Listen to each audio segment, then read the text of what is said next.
Welcome Vikar study channel as you learn. आज हम लोग करेंगे क्लास सेवन्थ साइंस के चैप्टर फर्स्ट पादपों में पोषण, जैसे हम कह सकते हैं न्यूट्रिशन इन प्लांट्स, राइट।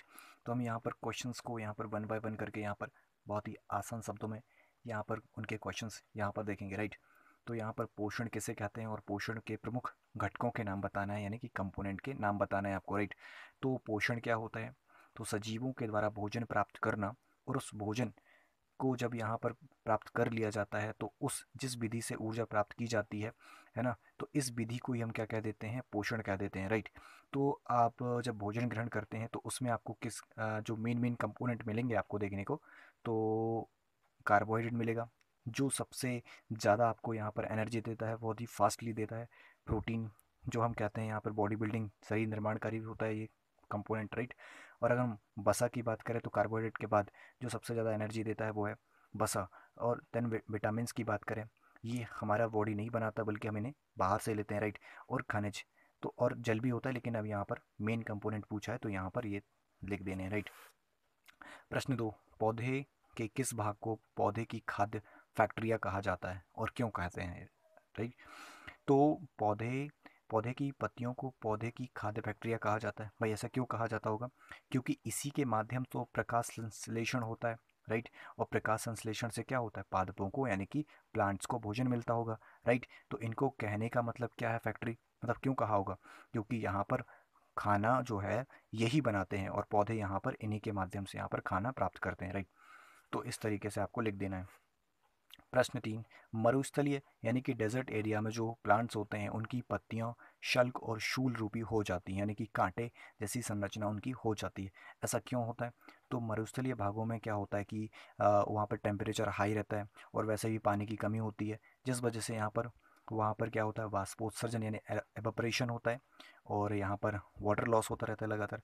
तो इस चीज़ को रोकने के लिए यहाँ पर क्या होता है कि नेचुरली वहाँ पर उन पौधों की जो पत्तियां होती हैं वो कांटे जैसी हो जाती हैं, सिकुड़ जाती हैं, राइट। और यहाँ पर इसी को कहा गया कि शल्क और शूल जो है शूल रूपी हो जाती हैं। तो आपको यहाँ पर इतना करना है, राइट। तो हम देखेंगे अब यहाँ पर क्वेश्चन 4 है कि यहाँ पर जल द्वारा अवशोषित जल एवं खनिज पत्ती तक किस प्रकार पहुँचते हैं, राइट। तो यहाँ पर क्या बोला जा रहा है कि जो वाटर है, वाटर यहाँ पर सॉरी जड़ द्वारा अवशोषित जल और खनिज पत्ती तक किस प्रकार पहुंचते हैं? तो जड़ द्वारा अवशोषित जल जो है खनिज पत्तियां तक यहाँ पर तना, जड़ और शाखाओं तक फैली जो वाहिकाएं होती हैं, वेसल्स होती हैं, उनके द्वारा यह पहुंचता है, ठीक है। तो कहने का मतलब ये है कि यहाँ पर जो जड़ के द्वारा लिया गया पानी जो है वो पत्तियों तक और अन्य भागों तक कैसे पहुंच जाता है?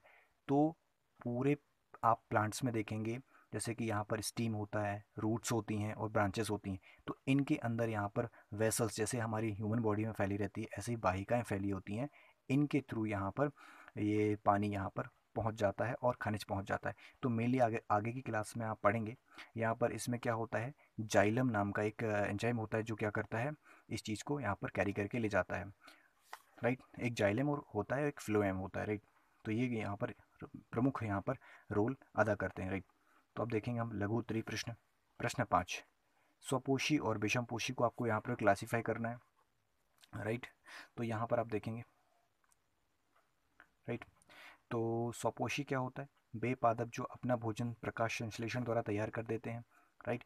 यानी कि इन्हें क्या होता है, ये प्रकाश संश्लेषण करेंगे, फोटोसिंथेसिस करेंगे और अपना भोजन बना लेंगे, राइट। और यानी कि इनमें क्या होगा, क्लोरोफिल होगा। जैसे कि हरे पौधे और शैवाल जो होते हैं ये अपना पौधा जो है प्रकाश की उपस्थिति में बना लेते हैं अपना खाना, राइट। अगर हम विषम पोषी की बात करें, वे पदार्थ जो अपना भोजन स्वयं ना बनाते हो, यानी कि खुद से इन हरे पौधों की तरह से ना बनाते हो, यानी कि ये क्या करेंगे, हरे पौधे के द्वारा बनाए गए यानी अन्य पौधों के द्वारा बनाए गए भोजन पर ये डिपेंड रहेंगे, राइट। जैसे कि अमरबेल, अमरबेल आपने देखा होगा कि ये सबसे अच्छा उदाहरण है परजीवी का, जो कि यहाँ पर क्या होती है, अन्य पौधों से पोषण अन्य पौधों पर यहाँ पर क्या होती है, पड़ी रहती है और उनके द्वारा लिए गए पोषण को ये यहाँ पर एब्जॉर्ब करती रहती है और ये ग्रोथ करती रहती है, राइट। पादपों में सहजीवी संबंध को उदाहरण सहित बताना है आपको, ठीक है। तो प्लांट्स में जो सहजीवी संबंध होता है उसको बताना है, यानी कि साथ साथ रहना। तो ऐसे जीव जो एक दूसरे के साथ रहते हों, राइट, मिल करके, और एक दूसरे को भोजन व आवास प्रदान करते हों, राइट, और सहजीवी इसे हम संबंध कह देते हैं। तो मतलब यहाँ पर सहजीवी संबंध तभी होगा ना जब यहाँ पर वो एक दूसरे के साथ रहते हों और कुछ ना कुछ यहाँ पर एक दूसरे को देते होंगे। तो जैसे कि हम देखते हैं उदाहरण में, लाइकेन पादप जो कवक और शैवाल से मिलकर बनता है। तो इसमें जो शैवाल होता है उसमें होता है फोटोसिंथेसिस प्रोसेस, राइट।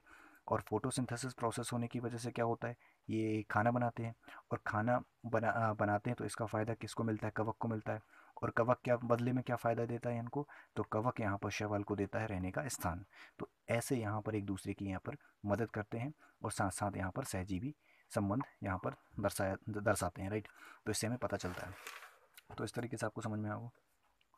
प्रश्न 7, परजीवी और मृतजीवी, मृतजीवी को उदाहरण सहित बताना है आपको। तो परजीवी, तो परजीवी से समझ में आ रहा है कि पर यानी कि किसी अन्य जीव पर डिपेंड है ये। ऐसे पादप जो अपने भोजन के लिए, ठीक है, अपने भोजन के लिए जिस पर ये आरोहित होते हैं, आरोहित मतलब जिस पर उसके ऊपर होते हैं, उस पादप के पोषक तत्वों को ग्रहण करते रहते हैं और अपनी वृद्धि करते रहते हैं, जैसे कि अमरबिल, राइट। तो ये परजीवी की श्रेणी में आ जाता है। मृतजीवी की बात करें तो ऐसे जीव जो अपना भोजन सड़ी गली या फिर विघटित जो जैविक पदार्थ होते हैं या पत्तियां होती हैं उनसे यहाँ पर पोषण प्रदान करता है और वृद्धि करते हैं, उन्हें हम मृतजीवी कहते हैं, राइट। जैसे कि मशरूम और ईस्ट, ईस्ट आपने देखा होगा यहाँ पर ब्रेड वगैरह में। और मशरूम के बारे में बात करें तो यहाँ पर जो आपने बरसात वगैरह में, बरसात के टाइम पर देखा होगा कि यहाँ पर जो सड़ी गली पत्तियाँ होती हैं वहाँ पर ये उगाते हैं, छत्ते जैसे उनकी संरचना होती है, राइट। तो इस तरीके से आपको समझ में आएगा। प्रश्न 8, जो कीट भक्षी पादप होते हैं वो भोजन का भक्षण किस तरीके से करते हैं, यानी वो किस तरीके से भोजन खाते हैं, राइट। तो कीट भक्षी पौधे, पौधे की बात करें तो पौधे की पत्तियों के जो आपने शीर्ष भाग में देखा होगा, जैसे कि आपको चित्र में दिख रहे हैं, शीर्ष भाग की बात करें तो यहाँ पर घड़े के ढक्कन जैसी उसमें कुछ स्ट्रक्चर होता है, संरचना होती है, और जिसके अंदर छोटे छोटे यहाँ पर रोम होते हैं बाल की जैसे, ठीक है। जब कोई कीट इन पर बैठ जाता है, इन पर लगा रहता है बहुत ही चिपचिपा चिपचिपा पदार्थ, तब उस पर लगा जो ढक्कन होता है, जैसे ही वो चिपचिपा पदार्थ पर वो चिपक जाएंगे तो ढक्कन तुरंत ही बंद हो जाता है, और घड़े में उपस्थित जो रस होता है वो इन रस के में फंस जाने की वजह से यहाँ पर वो रस क्या करेगा, इनको कीट का पाचन कर लेगा, और इस प्रकार यहाँ पर कीट भक्षी अपना भोजन या पोषण जो है प्राप्त कर लेते हैं। तो यहाँ पर आपको इतना ही बताना है और चित्र यहाँ पर इस तरीके से बना देना है, राइट। तो अब नेक्स्ट देखेंगे। तो प्रश्न नहीं, हम लॉन्ग टर्म यहाँ पर क्वेश्चन करने हैं, दीर्घोत्तरी प्रश्न। प्रकाश संश्लेषण का आपको क्रिया का प्रवाह चित्र बनाना है और समीकरण के साथ साथ आपको बना करके यहाँ पर व्याख्या करनी है। तो यहाँ पर इस तरीके से आपको समीकरण लिख देना है और उसका कुछ लिखना है, यहाँ पर व्याख्या लिखनी है कि पत्तियाँ सूर्य प्रकाश की उपस्थिति में क्या करेंगी, कार्बन डाइऑक्साइड और जल से क्रिया करके अपने लिए क्या बनाती हैं, कार्बोहाइड्रेट बनाती हैं, और वातावरण में वो ऑक्सीजन यहाँ पर छोड़ देती हैं, यानी निर्मुक्त कर देती हैं। तो इस तरीके से आपको क्या करना है, यहाँ पर फॉर्मूला भी बना देना है, राइट। देखें प्रश्न 10 यहाँ पर देखेंगे। तो यहाँ पर लास्ट क्वेश्चन होगा आज का, मृदा में पोषक तत्वों की पुनः पूर्ति किस तरीके से होती है, तो यहाँ पर बताना है आपको। तो यहाँ पर समझना होगा कि जो मिट्टी में यहाँ पर कई सारे पोषक तत्व होते हैं। तो यहाँ पर मिट्टी में जो पौधे होते हैं वो लगातार क्या होते हैं, पोषक तत्वों को लेते रहते हैं, जिससे क्या होता है मिट्टी में इन चीज़ों की कमी हो जाती है, इन तत्वों की कमी हो जाती है, राइट। और नाइट्रोजन, तो क्या करना होता है, नाइट्रोजन पोटेशियम फॉस्फोरस जैसे पोषक तत्वों से मृदा को यहाँ पर रिच करने के लिए, समृद्ध करने के लिए यहाँ पर उर्वरक और खाद यहाँ पर मिलाया जाता है, राइट। तो इनमें से यहाँ पर क्या होता है कि यहाँ पर मिट्टी को यहाँ पर सारे तत्व यहाँ पर नहीं मिल पाते एक बार में यहाँ पर। तो नाइट्रोजन जो होता है, नाइट्रोजन को पौधे जो होते हैं वो सीधे ही यहाँ पर अवशोषित नहीं कर पाते, जिस वजह से क्या होता है, क्यों नहीं कर पाते, क्योंकि यहाँ पर ये जो मिट्टी होती है या पौधे होते हैं वो यहाँ पर नाइट्रोजन को क्या करते हैं, वो वायुमंडलीय नाइट्रोजन को सीधे ही नहीं ले पाते, बल्कि वो क्या करते हैं, इसे विलेय रूप में लेते हैं। तो ऐसा करने के लिए क्या होता है, जो फलीदार पौधे होते हैं तो उनकी जड़ों में क्या होता है, एक राइजोमियम नाम का एक बैक्टीरिया होता है। तो वो बैक्टीरिया क्या करता है, जो भी यहाँ पर वायुमंडल में जो भी नाइट्रोजन होती है उसको यहाँ पर एब्जॉर्ब करके क्या कर देता है, उसको लिक्विड फॉर्म में बदल देता है, राइट। और जिससे क्या हो जाती है, मिट्टी को नाइट्रोजन मिल जाती है। और इससे मिट्टी को यहाँ पर क्या हो जाती है, नाइट्रोजन मिल जाएगी तो क्या हो जाएगी, मिट्टी रिच हो जाएगी। और इस प्रकार हम देखते हैं कि मिट्टी में यहाँ पर पोषक तत्व फिर से यहाँ पर प्राप्त हो जाते हैं। तो इस तरीके से आपको क्या करना है, यहाँ पर मृदा में पोषक तत्वों की पुनः पूर्ति का यहाँ पर लिख देना है। तो आपको बच्चों समझ में आएगा तो धन्यवाद।